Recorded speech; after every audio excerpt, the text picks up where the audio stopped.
40 goats came off the trailer in the gray light before 6, and every one of them had a single horn growing straight up out of the center of its skull, like something out of a children's book nobody would print anymore.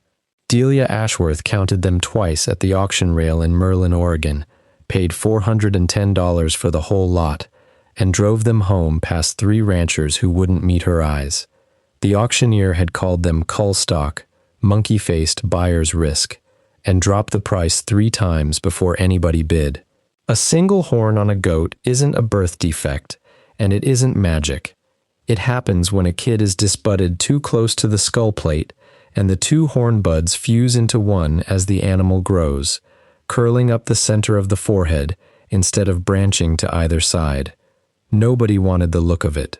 Nobody wanted an animal that couldn't be shown, couldn't be bred to standard, couldn't be sold at a fair price twice. 40 of them, off one collapsing dairy outside Cave Junction, went for less than the price of the diesel it took to haul them. Delia backed the trailer up to her fence line in the last of the morning fog and dropped the gate. The goats came down single file, ribs showing, hooves overgrown, and not one of them looked like the answer to anything. Her neighbor Roy Pruitt was already leaning on his truck at the property line with his arms crossed, watching. Hit that like button. Drop your city in the comments. I want to know where you're watching from tonight. Now, let's Delia. Ashworth was 52 years old and had lived on the same 11 acres above the Illinois River for 11 years, ever since her divorce sent her looking for something cheap, dry, and far from anyone she used to know. Before that, she had spent 19 years as a wildland dispatch coordinator for the Forest Service out of Grants Pass, the woman on the radio who logged coordinates while other people fought fire. She knew fuel loads and spotting distance and containment lines the way other women knew recipes, but she had never lit a backfire or cut a line herself. She had only ever listened to men do it and written down what happened. She'd bought the 11 acres because it backed up against 60 acres of Bureau of Land Management ground, thick with manzanita, Scotch broom, and dead madrone that hadn't seen a controlled burn in decades. The kind of ground the dispatch radio called continuous fuel in the dry months. The kind that had taken out 14 homes in the Alameda fire 2 counties over in 2020 and had been creeping closer to Merlin every August since. She'd retired with a small pension, a bad knee, and a standing fear she never said out loud to anyone, that the fire wouldn't ask permission before it came up that draw behind her house. The farm had come with a name nobody used anymore, Split Rail, and a leaning barn that still held the last belongings of the man who'd built it, her mother's father, Warren Ashworth, dead 19 years now. Delia had grown up 2 hours north in Roseburg and had visited Split Rail only a handful of summers as a girl, remembering her grandfather mostly as a quiet, sun-cracked man who kept goats nobody understood the purpose of, wore the same canvas coat through 3 decades of winters, and wrote in a little book at the kitchen table each night that he never once let her read, closing it and setting a coffee cup on top of it whenever she wandered too close.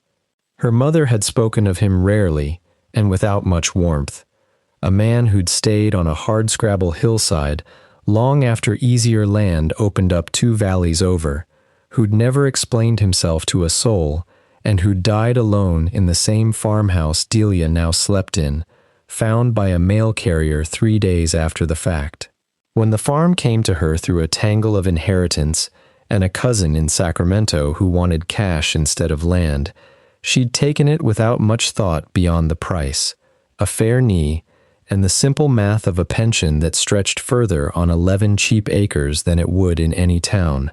She'd spent her first year mostly repairing fence and learning which of the neighbors were friendly and which merely tolerated her, and it hadn't once occurred to her, mowing the same 2-acre yard every June, while 60 acres of unmanaged brush thickened behind her property line, that the answer to the fear she carried might already be sitting in her own barn loft, wrapped in a feed sack, waiting for a roof leak to bring it down. She hadn't yet connected the dead grandfather, the leaning barn, and the useless goats, to the 60 acres of standing fuel behind her fence. That connection was still 8 months and 1 tin box away. The tin box turned up in October, when Delia finally cleared out the barn's loft to patch a roof leak before the rains came. It was a cracker tin, rusted at the seams, wedged behind a collapsed hay chute, and it took her 10 minutes with a flathead screwdriver to work the lid free without tearing the metal. Inside, wrapped in a feed sack gone stiff with age, was a ledger bound in oilcloth, its pages foxed brown at the edges, and a second, smaller item, a pencil sketch of a goat's skull with a single fused horn, labeled in careful block letters, "Unicorned, do not cull." The ledger's first entry was dated April 1936. Warren Ashworth had been 22 that spring, 3 years into a Dust Bowl drought that had pushed half his neighbors off their land, and he had written, in a hand that got steadier as the pages went on, about a Forest Service man named Odell Tarr, who came through the county that year, teaching what he called goat lines, narrow bands of ground stripped bare of brush by controlled penned grazing, meant to stop a ground fire from reaching a homestead before help could arrive. Warren had kept 40 to 60 goats his whole life, not for milk or meat, he'd written, but to eat the danger down before August finds it. Page after page logged which brush the goats preferred, how many days a pen needed to sit on an acre before the fuel was knocked down to bare dirt and stem, and a repeated underlined note, "Horn shape means nothing to a goat's appetite." Warren had specifically sought out one-horned and hornless goats at auction for decades, buying them cheap because everyone else considered them worthless, because a fused or missing horn changed nothing about how efficiently the animal stripped a hillside, and because nobody was bidding against him for defective stock. He had used the savings to buy more animals and cover more ground, and he'd written, in a line Delia read 3 times before she understood it, that a goat too ugly to sell is a goat you can afford to put to real work. Further in, the ledger turned almost tender in its precision. Warren had tracked which brush species regrew as grass after 2 seasons of grazing, and which came back thicker unless cut first, sketched the shape of a good browse pen in pencil, beside notes on wind direction and slope, and recorded, in the entry for August 1939, the one time the goat line had actually been tested, a lightning strike fire that crept down toward a neighbor's barn and stopped cold at the browsed edge of Warren's ground, an event he described in 9 flat, unadorned sentences and never mentioned again in the 11 years of entries that followed. He hadn't been trying to prove anything to anyone. He had simply kept doing what worked, alone, for reasons that lived entirely inside the pages of a book he never showed a living soul. It was, Delia realized, sitting on a hay bale with 60-year-old dust on her hands, a poor man's fuel break, invented by a poor man, written down for nobody in particular, and buried in a cracker tin when Warren got too old to run goats, and the county forgot fire could be managed with an animal instead of a bulldozer. She did not tell Roy Pruitt about the ledger. She did not tell anyone. She bought 41 horned goats at the Merlin auction the following March, for reasons she kept entirely to herself. Roy Pruitt ran the volunteer fire station 2 miles down Highway 199 and had spent 11 summers watching brush fires start in exactly the kind of ground Delia's goats were now nosing through. He was not a cruel man, and he did not think Delia was foolish so much as he thought she was guessing. "Goats eat leaves, Delia," he told her over the fence in April, arms crossed the same way they'd been crossed the morning the trailer came in. "Leaves grow back by June. You're not clearing fuel, you're pruning it, and half your herd looks like it's one bad winter from the compost pile." He wasn't wrong about how they looked. 3 of the 40 were still ribby, and one nanny walked with a hitch in her back left leg that worried Delia more than she let on. Word got around the way it does in a town of 4,000 people. The feed store clerk asked if she was raising unicorns for a circus. A woman from her old dispatch office called to ask, half joking, whether the Forest Service should send someone out to check on her. Roy came by twice more that spring, once to say the county fire marshal's office had received a complaint about an unpermitted grazing operation, and once, in June, to stand at the fence for a long minute before saying, "I'm not trying to run you off your own land. I just don't want to watch this go wrong and not have said anything." Delia thanked him and did not explain herself. She had decided, somewhere in the weeks after finding the ledger, that she would rather be wrong in silence than right by argument, that Warren's book had earned its results without a single sentence of persuasion, and she intended to let hers do the same. By July, the complaint had turned into a visit from a county code officer who looked at the fencing, the water troughs, and the browse line already visible along the western third of the property, and left without citing her for anything, which did not stop the talk. At the Merlin Grange potluck, a man Delia had never spoken to asked her, not unkindly, whether she planned to let those goats finish the job or call somebody with a real machine before the ground catches. She said only that she'd let him know how it turned out, and went back to her plate, and understood from the look on his face that this answer satisfied no one, least of all Roy, who'd heard about it within the day. Roy stopped waving from his truck after that. He still watched, though. Delia caught him twice, slowing on the county road, looking at the fence line the way a man looks at a bet he didn't take, and once, in late June, idling at the mailbox long enough that she almost walked down to explain herself, and didn't, because explaining herself had never once been the plan. Delia kept her own ledger from the first week, a spiral notebook she filled at the kitchen table each night, and by midsummer it read less like a journal and more like an instrument log.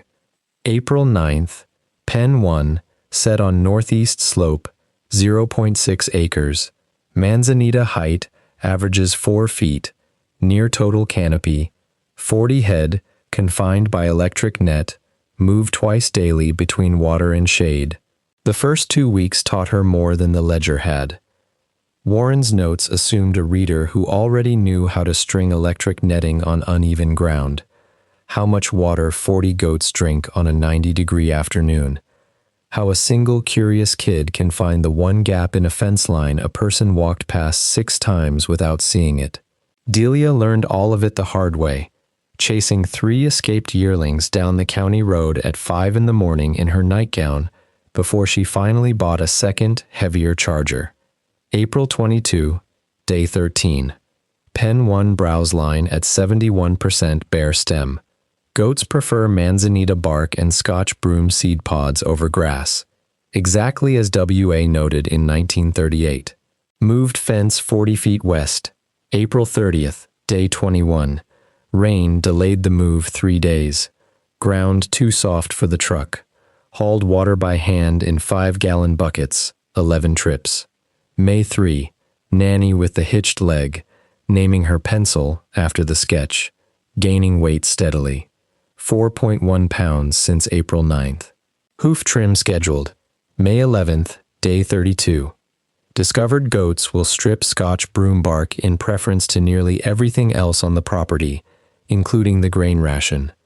Warren wrote the same thing on page 41, 46 years before this entry, word for word in spirit if not in ink.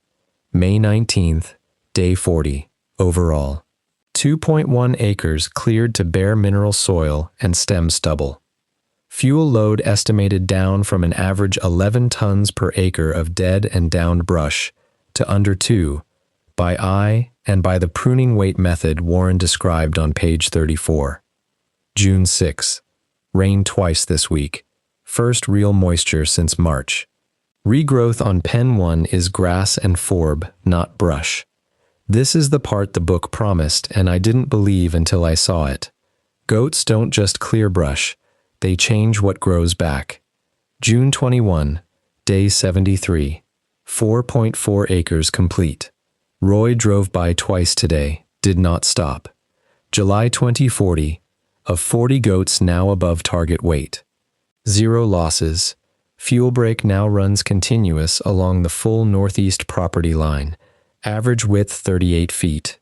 Wider than the 30-foot minimum the 36 ledger called safe distance for a man on foot with a shovel. July 19th, day 101. 6.8 acres. County code officer visited. No citation. Told him nothing about the book. Let the ground speak. August 2, day 115. 7.9 acres. Extended pen 4, across the fence line onto the Whitcomb and Sabori properties, after both agreed, in writing, to let the herd work their exposed edges free of charge in exchange for the water bill. Neither neighbor asked why. I didn't offer why. The days between entries carried their own weight that the numbers alone couldn't show. Mornings spent hauling 50-gallon water troughs up a slope too steep for the truck. Evenings spent picking cheatgrass burrs out of Pencil's coat by hand because the little nanny wouldn't let anyone else near her. A whole week in late June lost to smoke drifting up from a fire 40 miles south that never touched Merlin but turned the sky the color of a bruise for 6 straight days and put a fear in Delia's chest that made the notebook entries shorter and terser than they'd been. She kept going. Some mornings she moved the electric net fence alone before sunrise so the goats would have shade by 9, her bad knee aching the whole way up the slope, and some evenings she sat on the porch with Warren's ledger open next to her own, matching his 1938 entries against her 2024 ones almost line for line, astonished at how little had changed about a goat's appetite in 90 years, even as everything else about the county had. By August, the fuel break ran the full length of her property's exposed edge. A pale, dusty ribbon of bare ground and stubble cutting between the standing timber and her fence line, wide enough that a person could walk it comfortably in both directions without brushing a branch. It looked, from the county road, like almost nothing at all, which was, Delia had come to understand, exactly what a fuel break was supposed to look like until the day it mattered. The first real test came small, almost private.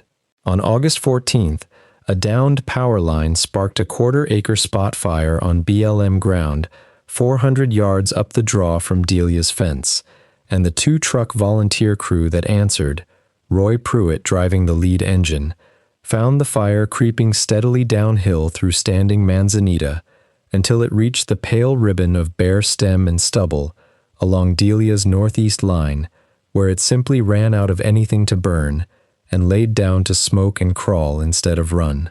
Roy walked the edge of it himself that afternoon, boots crunching over blackened stubble that had nothing left to feed a flame taller than his ankle, radioing back to his captain that the spot fire had gone from a crown run to a crawl for no reason he could see, and said nothing to Delia that day.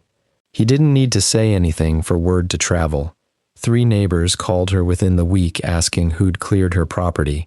The feed store clerk stopped mentioning circuses, and a soil conservationist from the county extension office named Priya Osei drove out unannounced to walk the line herself, take photographs, and ask, notebook in hand, exactly how Delia had done it. Delia told her the truth about the goats, the auction, the electric net, the daily moves, and left the ledger, and her reasoning, out of it entirely. Priya crouched at the edge of the bare ground for a long while, running a gloved hand over the stubble, and said it was the cleanest fuel load reduction she'd measured on private land in the county, without a permit or a machine involved. She asked to come back in the spring with a soil probe. Delia said she was welcome to. The real fire came on September 3rd, pushed by an east wind nobody had forecast, jumping the ridge above the Illinois River and running 11 miles in under 6 hours toward Merlin. It came down the same draw the spot fire had used in August, faster and taller this time, a wall of flame moving through standing brush at a pace the engine crews couldn't outrun on foot, until it reached Delia's fuel break and did exactly what it had done in August, only now with everything at stake, It dropped from a crown fire to a ground fire, then to smoke and crawl, right at the edge of the bare, browsed line, 38 feet wide and 3/4 of a mile long, running the whole exposed edge of split rail and 2 neighboring properties Delia had, without asking permission from anyone, quietly extended her goat pens onto that spring. Roy's crew held the line there for 4 hours, while air support worked the ridge above, and when the county fire marshal walked the perimeter the next morning with Priya Osei's fuel load photographs in hand, he confirmed what the ash and the standing timber already showed: 11 tons per acre of critical fuel, gone from a slope that would have carried the fire straight into 8 homes, cleared not by chainsaw crew or masticator, but by 40 goats and a notebook.